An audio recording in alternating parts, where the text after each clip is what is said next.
निजी क्षेत्र में हेल्थ सेक्टर के तहत हिमाचल के सबसे बड़े सेवा प्रदाता श्री बालाजी अस्पताल कांगड़ा की सीएमडी डॉक्टर राजेश शर्मा ने अपने उन 28 दिनों के अनुभव शेयर किए हैं जो 28 दिन उन्होंने इंस्टीट्यूशनल व होम क्वारंटाइन में काटे। मैं उन 28 दिनों की बात करूंगा जो मैंने हिमाचल प्रदेश का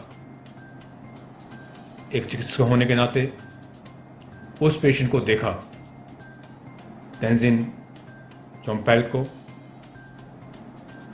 जो एक ही कोरोना पॉजिटिव पेशेंट की हिमाचल में अभी तक डेथ हुई है। उसको मैंने नज़दीक से देखा और उसको देखने के बाद जो कुछ इन 28 दिनों में घटा, मैं उसको क्रमवार आपसे साझा करूंगा। डॉक्टर राजेश ने कोरोना पॉजिटिव एक पेशेंट को न केवल नजदीक से देखा था बल्कि उसे कुछ देर के लिए ट्रीटमेंट भी दिया। ये वही तिब्बती मूल का शख्स था जो अमेरिका से आया था, जिसकी बाद में टांडा में जाकर मौत हो गई थी। 23 मार्च 2020 का दिन मेरे लिए आम दिनों की तरह था, पर भारत के लिए वो अलग हटके दिन था, क्योंकि उस दिन से हमारे भारत में लॉकडाउन की शुरुआत हुई थी। 22 मार्च को हमने जनता कर्फ्यू का पालन करा, रात को घंटियां और थालियां बजाईं और 23 मार्च को हमने भारत को लॉकडाउन का शुरुआत करी।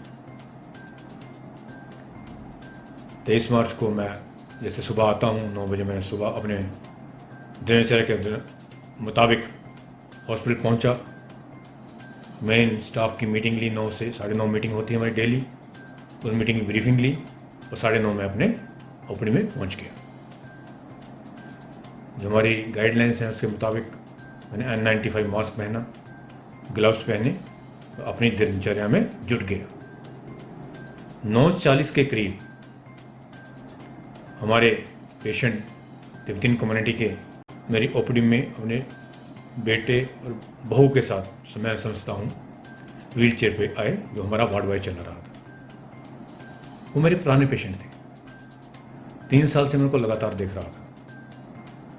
उनको अभी जो आए थे तो उनको बुखार था, खांसी थी और सांस लेने में दिक्कत आ रही थी। उनसे रिकॉर्ड मांगा पुराना, और मुझे अपना पुराना रिकॉर्ड दे दिया, जिसमें देखा कि पहले भी हमारे पास दाखिल हो चुके हैं पिछले साल। उसमें सेम दिक्कतें थी इनको, सांस की, खांसी की, और ये आईसीयू में रहे थे। मैंने उनको चेक करके एग्जामिन जैसे नॉर्मल करना होता है, मैंने एग्जामिन करके उनके टेस्ट लिखे और मैंने उनको बोला पहले इनको एक्सरे कराइए, इनका आप ऑक्सीजन लगवाइए इनको। मैं स्टाफ को बुलाया, उनको एमरजेंसी में शिफ्ट कर दिया। मैं नेक्स्ट पेशेंट देखने लगा तो भी एमरजेंसी से फ़ोन आया कि ऑक्सीजन लगा नहीं पा रहे हैं, बार बार निकाल दे रहे हैं। मैं उठ के ओपीडी से एमरजेंसी में गया। मैं देखा उनको सांस लेने में बड़ी दिक्कत हो रही थी। मेरे मस्तिष्क में सवाल कौन था कि कहीं ये कोरोना का पॉजिटिव पेशेंट तो नहीं है।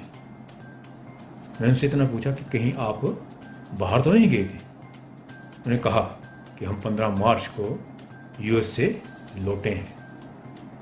फिर क्या था, मेरे तो रोंगटे खड़े हो गए, जैसे कि एक डॉक्टर को एमरजेंसी में करना चाहिए। मैंने उसी वक्त उस पेशेंट को एमरजेंसी में बोल दिया कि बाहर नहीं निकलेंगे आप, और स्टाफ को बोला कि आप एमिकली ग्लव्स पूरा डाल के इनकी केयर करेंगे, और साथ ही मैंने हेल्थ अथॉरिटीज़ को इन्फॉर्म करा। मैं ड्राइवर को बुलाया, टांडा प्रिंसिपल साहब को इन्फॉर्म करा, एमएस को इन्फॉर्म करा, एमएनसी मेडिकल ऑफिसर जो एमएनसी में होता है उसको इन्फॉर्म करा कि ऐसे ऐसे हम एक सस्पिशियस पेशेंट भेज रहे हैं, तो कृपया आप इसको प्रॉपर पीपी किट डाल के देखें। मैंने ड्राइवर वगैरह को और वार्ड वाइज साथ में भेजा और इनको टांडा शिफ्ट कर दिया।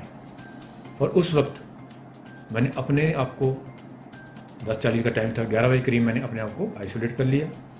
6 स्टाफ जो साथ कंटेक्ट में आए थे उनको मैंने आइसोलेट कर दिया, और ओपीडी में मैंने उनको बोला अपने स्टाफ को कि अब मैं पेशेंट नहीं देखूंगा। जो पेशेंट आए हुए थे उनको मैंने मैसेज भिजवाया, जो बाहर से आए हुए थे, कि आप कृपया जब तक टांडा से रिपोर्ट नहीं आती है आप अपने घरों में मत जाइए। उन्होंने सहर्ष स्वीकार करा कि हम घर नहीं जाएंगे, अगर ऐसा पॉजिटिव आता है तो हम अपने परिवार को भी दुविधा में डालेंगे। 2 या 3 बजे के करीब न्यूज़ आई, खबर आई हेल्थ अथॉरिटी की तरफ से कि उस पेशेंट की डेथ हो गई है। तो मुझे बताया गया कि इसकी रिपोर्ट 6-7 बजे आएगी। 6-7 बजे के करीब मुझे फ़ोन आया एसडीएम साहब का और डीसी साहब का। उन्होंने बोला डॉक्टर साहब हमें लिस्ट दीजिए जो लोग घरों चले गए हैं। तो मैंने उनसे आग्रहपूर्ण बोला सर ऐसा है, 11 बजे के बाद मैंने किसी को भी घर नहीं जाने दिया है, उनको रिक्वेस्ट करके इधर रोका हुआ है। अब जो 6 स्टाफ को पहले आइसोलेट कर दिया गया है, अब आप इसको टेक ओवर करिए। उसी वक्त इमीडिएटली उन्होंने ऑर्डर निकाले, श्री बालाजी हॉस्पिटल और साथ में एक एडजॉइनिंग बिल्डिंग है उसको क्वारंटाइन फैसिलिटी डिक्लेयर करा गया है और जो जहां है वहीं रुकेगा। उसी के चलते डॉक्टर राजेश व उनके सहयोगियों को 28 दिन क्वारंटाइन किया गया था। उस दिन सारा हॉस्पिटल बंद कर दिया गया, मैं एक कमरे बंद हो गया। टेलीफोन के अलावा हमारे पास बातचीत करने का कोई माध्यम नहीं था। माताजी के फ़ोन आने शुरू हो गए, धर्मपत्नी पत्नी के फ़ोन आने शुरू हो गए, बेटे का फ़ोन आना शुरू हो गया जो मुंबई में था। मैंने उनको बोला ऐसा कुछ नहीं है, मैं बिल्कुल स्वस्थ हूँ।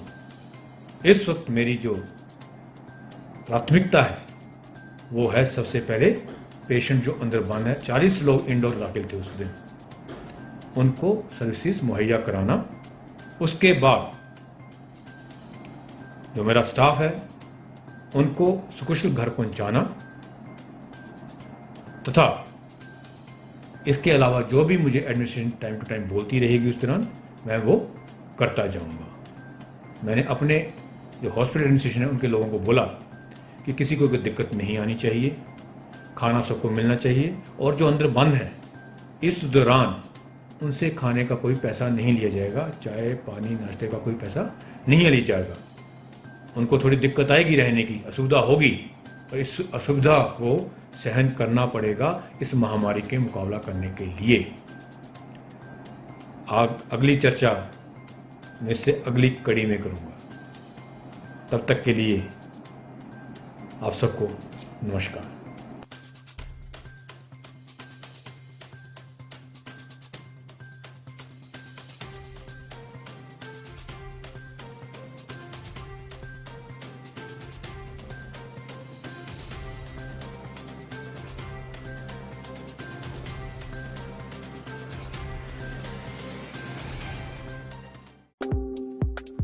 आपके स्वास्थ्य का प्रहरी श्री बालाजी हॉस्पिटल, कांगड़ा, हिमाचल।